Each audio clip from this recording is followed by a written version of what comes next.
Hello everyone, welcome back to my channel. My name is Simran and you are watching me on class 10 Adda. I hope आप लोगों ने अब तक channel को subscribe कर दिया होगा और अगर नहीं किया है तो जल्दी से कर दीजिए। आज हम करने वाले हैं 2 स्टोरीज अबाउट फ्लाइंग का second part, the black aeroplane. इसका फर्स्ट पार्ट हम ऑलरेडी डिस्कस कर चुके हैं। लिंक आपको आई बटन में भी मिल जाएगा एंड बाकी की वीडियोस का लिंक आपको डिस्क्रिप्शन बॉक्स में मिल जाएगा। अपने इस आज के चैप्टर को हम स्टार्ट करते हैं। The black aeroplane written by Frederick Forsyth. आप लोग जो है राइटर का नाम मुझे कमेंट में बताना ताकि आप लोगों को स्पेलिंग की प्रैक्टिस हो जाए। सो क्या है इस चैप्टर में, स्टार्टिंग ऐसे होती है, the moon was coming up in the east behind me and the stars were shining in the clear sky above मी। इससे पता लगता है कि जो हमारे राइटर हैं, जो पायलट हैं, वो रात के समय में एरोप्लेन उड़ा रहे हैं। जो मौसम है वो एकदम साफ है, ठीक है, जो स्काई है वो एकदम क्लियर है, स्टार्स जो हैं वो चमक रहे हैं। There wasn't cloud in the sky, कोई भी बादल नहीं छाए हुए हैं। I was happy to be alone high up above the sleeping countryside। वो कहते हैं कि वो बहुत ज़्यादा खुश हैं कि सारी दुनिया जो है, कंट्री साइड जो है वो उस वक्त सो रही है और वो जो है आसमान की ऊंचाइयों को छू रहे हैं। इससे पता लगता है कि रात का ही टाइम है। I was flying my old Dakota। सो यहाँ पर जो प्लेन का नाम है वो क्या है, Dakota, DAKOTA। Aeroplane over France back to England. So जो हमारे जो पायलट हैं वो फ्रांस से कहाँ जा रहे हैं, इंग्लैंड, अपने होम टाउन जा रहे हैं। I was dreaming of my holiday and looking forward to being with my family. वो कहते हैं कि मैं बहुत ज़्यादा एक्साइटेड हूँ अपनी हॉलीडेज़ के लिए, अपनी फैमिली के साथ टाइम स्पेंड करने के लिए।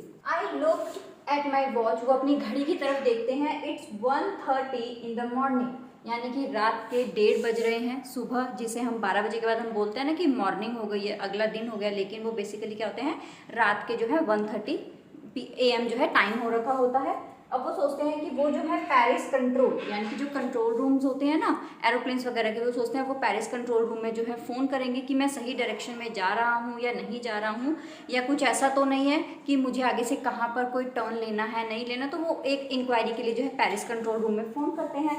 स्विच ऑन रेडियो, रेडियो को ऑन करते हैं एंड सेट, और वो क्या बोलते हैं, Paris control, Dakota DS088 here, can you hear me, I am on my way to England, over. वो पेरिस कंट्रोल में फ़ोन कर कर बोलते हैं कि वो अपने जो है, ये जो एरोप्लेन का जो ये है ना, प्लेन का नेम, नंबर, ये आपको बहुत अच्छे से याद रखना है, डकोटा DS088। ये आप लोगों से 1 मार्क क्वेश्चन में पूछा जाता है, तो आप लोग इसको अच्छे से याद कर लेना। और वो जो है उसके बाद उनको रेडियो आंसर, उनको रिप्लाई मिलता है, yes I can hear you, हम आपको सुन सकते हैं। और वो उन्हें क्या एडवाइस देते हैं, वो उनको बोलते हैं टर्न 12 डिग्री वेस्ट नाउ, और वो उसको बोलते हैं कि अब आप यहाँ से जो है 12 डिग्री वेस्ट की तरफ जो है एक टर्न ले लीजिए। ये उसको जो है रेडियो पेरिस कंट्रोल से जो है क्या आती है, इंस्ट्रक्शंस आती हैं। नाउ पेरिस कंट्रोल रूम से उसे जो इंस्ट्रक्शंस मिलते हैं कि उसको जो है 12 डिग्री वेस्ट की तरफ टर्न करना है, वो मैप को चेक करता है, कंपास को चेक करता है जो उसको डायरेक्शंस बताती है, और वो अपना जो है switched last and second fuel tank, उसके पास जो है एरोप्लेन में 2 फ्यूल टैंक्स थे, फर्स्ट वो ऑलरेडी यूज़ कर चुका था, अब वो जो है सेकेंड और यानी कि लास्ट फ्यूल टैंक की तरफ जो है स्विच कर देता है, और वो क्या करता है 12 डिग्री वेस्ट की तरफ जो है टर्न हो जाता है। Next, dreaming of English breakfast. वो जो है इंग्लिश ब्रेकफास्ट का ड्रीमिंग कर रहा होता है कि वो अपने घर पहुंचेगा तो वो वहाँ पर जो है इंग्लिश ब्रेकफास्ट करेगा, क्योंकि जब तक वो एरोप्लेन को लैंड करेगा तब तक जो है वहाँ अपना टाइम हो चुका होगा ब्रेकफास्ट का, तो वो अपने घर जाकर जो है इंग्लिश ब्रेकफास्ट करेगा। एवरीथिंग वॉज गोइंग वेल, सब कुछ बहुत अच्छे से हो रहा था। पेरिस को वो 150 किलोमीटर पीछे छोड़ चुका था, यानी कि पेरिस से वो 150 किलोमीटर आगे पहुँच चुका था। सो क्लाउड, सडनली क्या होता है, वो बादल देखता है, स्टॉर्म वाले बादल देखता है, बहुत बड़े बड़े काले घने बादल जो किसकी तरह दिखते थे, ब्लैक माउंटेन्स की तरह। Fuel is not enough to move north south. अब वो जो है ऑलरेडी जो है सेकंड टैंक यानी कि लास्ट फ्यूल टैंक में स्विच कर चुका था, इतना फ्यूल नहीं था कि वो उन बादलों से जो है नॉर्थ की तरफ या फिर साउथ की तरफ पूरा घूम कर जा सके, या उन बादलों के ऊपर से या फिर नीचे से निकल सके, बिकॉज फ्यूल इतना इनफ था ही नहीं।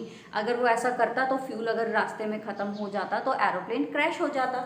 तो उसने क्या किया, रिस्क लिया, he takes the risk, flew straight in that storm. वो उस घने बादलों के बीच में से जो है एरोप्लेन को ले गया। जैसे ही वो एरोप्लेन को वहाँ पर लेकर गया, एवरीथिंग वॉज ब्लैक, क्योंकि काले घने बादल थे, तो जैसे ही उसने एरोप्लेन उन काले बादलों के अंदर लेकर गया तो सब कुछ ब्लैक हो गया, उसको कुछ भी नज़र नहीं आया।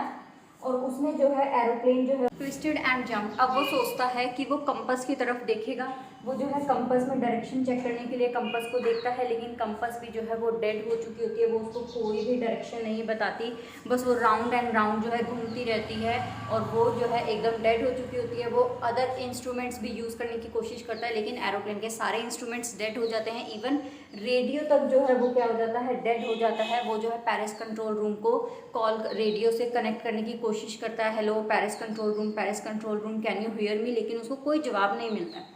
क्या होता है, वो जो है स्टॉर्म के अंदर खो जाता है, वो उस घने बादलों के अंदर जो है फंस जाता है। उसके बाद क्या होता है, वो एक एरोप्लेन देखता है जिसके अंदर कोई लाइट नहीं होती उसके विंग्स के ऊपर, और उसके ऊपर जो है वो क्या देखता है, लेकिन वो एरोप्लेन देख पाता है और उसके पायलट को भी वो देख पाता है।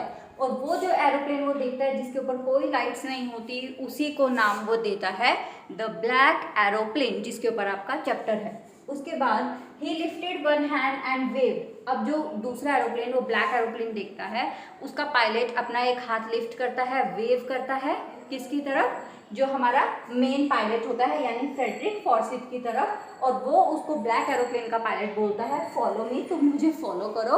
और वो जो है उसके एरोप्लेन के आगे आ जाता है और वो अपने डकोटा को जो है उसके पीछे पीछे फॉलो करता है और वो बोलता है I was happy to behind strange aeroplane like an obedient child. वो कहता है मैं बहुत खुश होता हूँ अपने डकोटा को एक स्ट्रेंज एरोप्लेन के पीछे से फॉलो करता हूँ, जैसे कि एक चाइल्ड बहुत ओबीडियंटली किसी को फॉलो कर रहा है। उसके बाद क्या होता है, उसके जो एरोप्लेन होता है उसके अंदर थोड़ा ही फ्यूल बचता है, बिकॉज वो लास्ट टैंक था जो वो यूज़ कर चुका होता है, सिर्फ 10 मिनट्स और वो जो है उस फ्यूल को यूज़ कर सकता है। वो फिर घबरा जाता है, लेकिन वो पैनिक सिचुएशन से बाहर आता है और सडनली क्या देखता है कि वो स्टॉर्म से बाहर आ चुका है। वो वहाँ पर क्या देखता है, आउट ऑफ द स्टॉर्म आ गया है, सो स्ट्रेट लाइट्स लाइन, वहाँ पर वो लाइट लाइन देखता है, रनवे देखता है जहाँ पर वो अपने एरोप्लेन को क्या करेगा, लैंड करेगा। स्काई वॉज एम्प्टी, वो लेकिन वो देखता है अचानक से जो आसमान है वो एकदम साफ हो चुका है और वो जो है अब लैंड करने वाला है। लैंड करने वाला है तो वहाँ पर वो क्या देखता है, स्काई एकदम साफ सुथरा हो जाता है, कोई बादल नहीं है, कुछ नहीं है। अब लेकिन वो देखता है द ब्लैक एरोप्लेन गोन, लेकिन अब उसको वो ब्लैक एरोप्लेन नहीं दिखाई देता। वो जो है उस पायलट को भी नहीं देख पाता और ना ही वो उस प्लेन को कहीं देखता है। अब वो क्या करता है, कंट्रोल रूम में जाता है, इंग्लैंड के जहाँ पर उसने अपने प्लेन को लैंड किया होता है वहाँ के कंट्रोल रूम में जाता है और वो वहाँ पर एक वुमेन बैठी होती है लाइक दिस वहाँ के कंट्रोल रूम में, और उससे क्या पूछता है कि अनदर पायलट, जो ब्लैक एरोप्लेन का पायलट था वो कहाँ है, मैं उसको थैंक्स बोलना चाहता हूँ कि उसने मेरी हेल्प करी। अब वो वुमेन उसको क्या रिप्लाई देती है, यही इस चैप्टर की एक मिस्टीरियस स्टोरी है। सो जब वो कंट्रोल रूम में जाता है और उस लेडी से पूछता है कि वो वाला एरोप्लेन या फिर वो वाला पायलट कहाँ है जिसने मेरी स्टॉर्म में हेल्प करी, तो वो लेडी क्या करती है, she looked at me very strangely and laughed. वो मेरी तरफ बहुत हैरानगी से देखती है और मेरे ऊपर हंसती है और वो क्या बोलती है, अनदर एरोप्लेन, विच एरोप्लेन, तुम कौन से एरोप्लेन के बारे में बात कर रहे हो, yours was the only one I could see on the radar। what is radar? radar होता है एक इंस्ट्रूमेंट होता है जो used to locate position of object in the sky, जिससे हमें जो है स्काई के अंदर कोई ऑब्जेक्ट होता है तो उसकी पोजीशन के बारे में पता लगता है और वो उसे बताती है कि तुम्हारा ही सिर्फ एक एरोप्लेन था जो पूरे आसमान में उड़ रहा था। वो वहाँ से चला जाता है, मतलब उस ऑफिस से बाहर आता है और वो सोचता है so who helped me to arrive there safely, किसने मेरी हेल्प करी यहाँ तक सेफली आने में, विदाउट अ कंपस और अ रेडियो, क्योंकि उसका कंपस और रेडियो भी खराब हो गया था, and without any more fuel in my tanks, और मेरे टैंक्स में इतना फ्यूल भी नहीं था। Who was the pilot on the strange black aeroplane flying in the storm without light, तो वो पायलट कौन था जो उस स्ट्रेन से ब्लैक एरोप्लेन में एरोप्लेन उड़ा रहा था और जिसने मेरी हेल्प करी थी, या तो वो उसकी इमेजिनेशन थी, उसकी इमेजिनेशन ने उसको जो है उस स्टॉर्म से बाहर निकाला, उसने इमेजिन किया कि कोई और है जो उसकी हेल्प कर रहा है, या फिर क्या एक मिस्ट्री थी। इसी के साथ ही चैप्टर एंड होता है, बट हमें ये नहीं बताया जाता कि ये उसकी इमेजिनेशन है या क्या है। तो आप लोग मुझे कमेंट बॉक्स में बताना कि आप लोगों को क्या लगता है कि उसने एक ड्रीम देखा, जैसे वो अपने इंग्लिश ब्रेकफास्ट के ड्रीम देख रहा था उसी तरह से उसने जो है दूसरे पायलट को एज्यूम किया और वो जो है स्टॉर्म से बाहर आ गया। इसी के साथ आपका चैप्टर खत्म होता है। आई होप आप लोगों को वीडियो अच्छी लगी होगी, लेक्चर समझ में आया होगा, तो मेरे चैनल को सब्सक्राइब ज़रूर करना। मिलते हैं नेक्स्ट वीडियो में। Bye bye, take care and all the best.